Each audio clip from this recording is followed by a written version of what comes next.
Iran jest daleko, Ormus jeszcze dalej. Niektórzy mogą nawet nie wiedzieć, gdzie to jest. No ale to właśnie tam decyduje się, ile zapłacisz na stacji benzynowej za rogiem. Zresztą już decyduje, a będzie jeszcze drożej. Ten odcinek to historia o tym, jak daleka wojna bardzo szybko robi się bliska. Jest wtorek, 31 marca 2026 roku. Wojciech Cegielski, zapraszam na podcast Świat. Wyjaśniamy. Na podcast Świat zaprasza Wojciech Cegielski, korespondent zagraniczny Polskiego Radia. Ten odcinek ma dwóch bohaterów. Pierwszy stoi na mostku tankowca przy wejściu do cieśniny Ormus. Drugi stoi przy dystrybutorze w Polsce. I najważniejsze zdanie na start brzmi tak. Nie chodzi o to, że Polska kupuje ropę z Iranu. Chodzi o to, że Iran leży przy szlaku, przez który płynie energia dla dużej części świata. A kiedy ten szlak przestaje być bezpieczny albo przewidywalny, rynek bardzo szybko podnosi cenę. Najpierw ropy, potem frachtu, potem ubezpieczeń, a na końcu ten koszt zaczyna pracować także na Twoją stację, Twój rachunek i Twój portfel. Najprościej rzecz biorąc, cieśnina Ormus to zawór światowej energetyki. W 2025 roku przechodziło tamtędy 20 milionów baryłek ropy i produktów dziennie, czyli około 25% światowego handlu ropą drogą morską. Do tego prawie 20% światowego handlu LNG, czyli skroplonym gazem przewożonym statkami. Europa nie jest od tego zależna tak jak Azja, ale żyje w tym samym systemie cen, ropy, gazu, frachtu czy ubezpieczeń. I dlatego problem nie zaczyna się wtedy, gdy światu nagle kończy się ropa. Problem zaczyna się wtedy, gdy świat przestaje ufać, że ten szlak działa normalnie. Wyobraź sobie zatem tego kapitana. Stoi na mostku i patrzy nie na wielką mapę świata, tylko na wąski przesmyk. Na miejsce, które na globusie wygląda niepozornie, a w praktyce jest jak zawór w mieszkaniu. Mały. No ale kiedy ktoś go przykręca, problem masz nie przy zaworze, tylko w całym domu. I właśnie od tego miejsca zaczynamy. Cieśnina Ormus to przesmyk między Iranem a Półwyspem Arabskim, który łączy Zatokę Perską z Zatoką Omańską i dalej z Morzem Arabskim. W najwęższym miejscu ma tylko 29 mil morskich, a same tory żeglugowe są tam naprawdę wąskie. Po 2 mile w każdą stronę i bufor po środku. To brzmi abstrakcyjnie, więc powiem to prosto. Dla światowej energii to nie jest szeroka autostrada. To jest bardzo ciasny most, przez który codziennie próbują przejechać ciężarówki z paliwem za pół świata. I teraz sedno. Przez Ormus przechodzi 1/4 światowego handlu ropą i LNG. Objazdy, gdyby coś się zatkało, tak jak teraz, istnieją, ale są bardzo małe i nie są w stanie pomieścić wszystkich statków. Za mało, żeby spokojnie zastąpić normalny przepływ. Na mapie to cienka kreska, ale w praktyce to taka tętnica. O co tu chodzi po ludzku? Świat boi się Ormuzu nie dlatego, że jest wielki, tylko dlatego, że jest za mały. I tu geografia zamienia się w geopolitykę. Bo kiedy jedno wąskie gardło kontroluje tak wielki strumień energii, państwo, które leży przy tym gardle, czyli Iran, ma w ręku wszystkie karty. Nawet jeśli samo nie może codziennie dyktować cen całemu światu, może zrobić coś prostszego. Podnieść koszty niepewności. A to, jak widzimy obecnie, wystarcza. Zatem możesz nie znać tego miejsca z mapy, ale ono bardzo dobrze zna globalny rynek. I teraz wchodzi nasz pierwszy bohater, kapitan tankowca. Uwaga, on nie potrzebuje formalnej, 100% blokady, żeby wiedzieć, że świat się zmienił. Nie musi usłyszeć wystrzału. Wystarczy telefon od armatora. Wystarczy nowa stawka od ubezpieczyciela. Wystarczy informacja, że ruch jest politycznie sterowany, a przejście przez Ormus może wymagać koordynacji. Dodajmy, w tej chwili tuż przed cieśniną Ormus, czyli na tym szlaku, ale tuż przed tym wąskim gardłem, stoją, czekają, w praktyce utknęły statki, które nie mogą przejechać, bo nie wiedzą, co się stanie, a na ich pokładzie jest około 20 000 marynarzy. Bo tu jest haczyk. Najszybciej rośnie nie cena paliwa na stacji, najszybciej rośnie cena strachu. W ostatnich tygodniach ubezpieczenia statków potrafiły skoczyć o ponad 1000%. I to jest bardzo ważne, bo pokazuje mechanizm. Rynek płaci najpierw za ryzyko, załogę, trasę i polisę. Dopiero potem ten koszt zaczyna być przerzucany dalej. Gdyby nie konsekwencje, brzmiało to by może jak liczba z filmu. Tyle, że to nie jest film. To jest rachunek za to, że ktoś ma załogę, ładunek i bardzo wąskie gardło przed sobą. Kapitan widzi więc prosty mechanizm. Statek może fizycznie płynąć, ale pytanie brzmi, czy ktoś da na to zgodę, polisę ubezpieczeniową, i zielone światło. I teraz zwrot numer 1. Ten statek nie płynie już tylko z ropą. On płynie z potężnym ładunkiem ryzyka. A ten koszt ryzyka zacznie iść dalej od armatora do tradera, od tradera do rynku, od rynku aż do nas. No bo zobacz, zapewne widziałeś w mediach te obrazki z ostrzelanych tankowców. Ich nie było dużo, ale wystarczy 1, 2, żeby to ryzyko i strach zaczęły bardzo mocno rosnąć. I teraz zobacz, jak to się składa.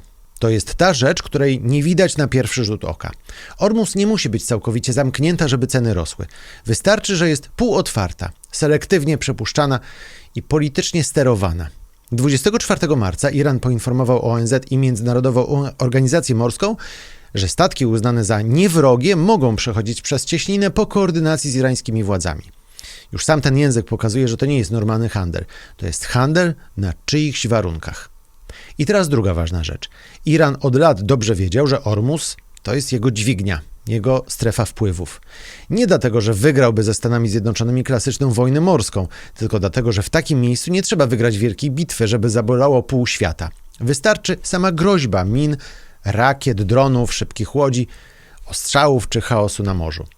Amerykańskie dokumenty i wypowiedzi od lat wracają do tego samego punktu. Iran wielokrotnie groził zamknięciem Ormuzu, a dzisiaj sami Amerykanie mówią wprost, że uderzają w jego marynarkę i zdolność właśnie do minowania cieśniny. Czyli Teheran od dawna rozumiał jedno. Nawet jeśli świat nie kupuje irańskiej ropy, to i tak boi się irańskiej ręki na zaworze. I to jest właśnie to miękkie podbrzusze świata, w które uderzył Iran. Francja mówi już o rozmowach z około 35 państwami o przyszłej, ściśle defensywnej misji, która miałaby pomóc przywrócić normalną żeglugę po zakończeniu działań. I to też jest ważny sygnał. Jeśli państwa już planują, jak później odblokować normalny ruch, to znaczy, że same uznają obecną sytuację za bardzo daleką od normy. Brzmi technicznie? Ale po ludzku to znaczy tyle. Świat nie ufa, że ten zawór działa normalnie. Wiemy więc tyle. Ormus jest dziś zaburzony, a część ruchu przechodzi selektywnie i po politycznej koordynacji. Nie wiemy jeszcze dokładnie, jaka jest pełna, codzienna skala bieżącego ruchu, bo to się szybko zmienia. Ale wiemy, że do wzrostu cen nie potrzeba pełnej blokady. Wystarczy szlak, któremu rynek przestaje ufać. I to jest centralny mechanizm tego odcinka. No właśnie, teraz drugi bohater. Kierowca w Polsce. Człowiek, który może powiedzieć, chwila, no ale przecież my nie kupujemy po prostu ropy z Iranu. I to jest prawda, ale nie o to chodzi. Chodzi o globalny rynek, na którym cena powstaje z wielu naczyń połączonych. Polskie ceny paliw są pochodną rynku światowego, podatków i kursu walutowego. Czyli między mostem tankowca a twoim dystrybutorem jest mniej kilometrów gospodarczych, niż się może wydawać. I teraz dochodzi najświeższy element. W poniedziałek 30 marca ropa znów poszła w górę. Brent był powyżej $116 za baryłkę, a Reuters pisał też o niemal 59% skoku Brent w samym marcu. 59% drożej. Czyli tuż przed nagraniem tego odcinka rynek się wcale nie uspokaja, tylko dalej wycenia ryzyko. I teraz zobaczmy na chwilę Stany Zjednoczone, bo tam ten mechanizm widać jak na dłoni. Trump ma bardzo prosty polityczny problem. Amerykanie widzą wojnę nie tylko w nagłówkach, ale właśnie na stacji benzynowej w cenie paliw. Bo ta średnia cena paliw w Stanach Zjednoczonych przekroczyła właśnie $4 za galon, a to w Ameryce działa trochę jak u nas skok cen przy dystrybutorze przed wakacjami. Ludzie od razu czują, że coś jest nie tak. Trump obiecywał tańszą energię, a jesienią są wybory połówkowe do Kongresu, więc im dłużej cieśnina Ormus podbija ceny, tym większy polityczny koszt dla Białego Domu i tym większe ryzyko, że republikanie mogą, jeśli cena dalej będzie szła w górę, nawet stracić kontrolę nad Kongresem. Właśnie dlatego, że Amerykanie powiedzą nie, bo mają wyższe ceny na stacjach benzynowych i nie tylko. Do Europy z kolei trafiało około 600 tysięcy baryłek dziennie ropy z tego kierunku, czyli około 4% tych przepływów. To niedużo. Przy okazji LNG mówimy o około 7% europejskich zasobów, które wiążą się właśnie z Ormusem. Komisja Europejska mówi jednocześnie dwie rzeczy. Po pierwsze, nie ma dziś natychmiastowego zagrożenia dla fizycznego bezpieczeństwa dostaw. Po drugie, trzeba szybciej zacząć napełniać magazyny gazu przed kolejną zimą. Bo na razie unijne magazyny były w około 28% pełne, a Holandia miała tylko 6%. To bardzo ważne rozróżnienie. Brak natychmiastowego blackoutu nie oznacza braku presji cenowej. Teraz to, co pewnie już wiesz z mediów. Polska ogłasza obniżkę VAT na paliwa z 23 do 8%, cięcie akcyzy do unijnego minimum i limit ceny na stacjach.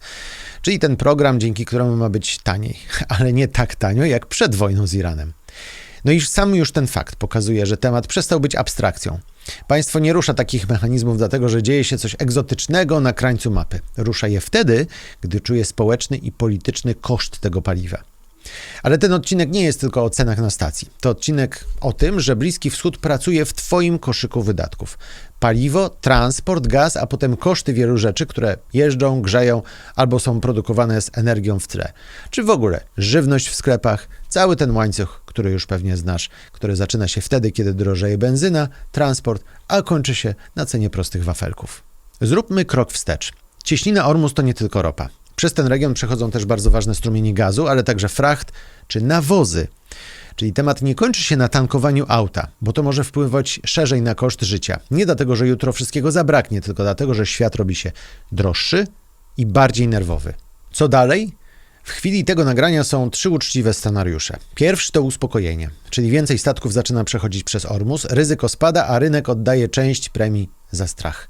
Drugi to półblokada, czyli właśnie to, co w tym odcinku jest najważniejsze i to, co mamy teraz. Szlak jest niby otwarty, ale nie jest normalny. Przepływ jest selektywny, polityczny, drogi, no i przede wszystkim nerwowy.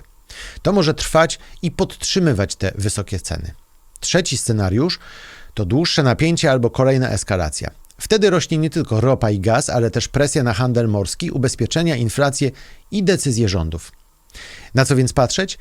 Nie tylko na rakiety. Patrz na 4 rzeczy. Po pierwsze, czy realnie wraca ruch statków przez Ormus. Po drugie, czy spadają stawki ubezpieczeniowe. Po trzecie, co robią europejskie magazyny gazu.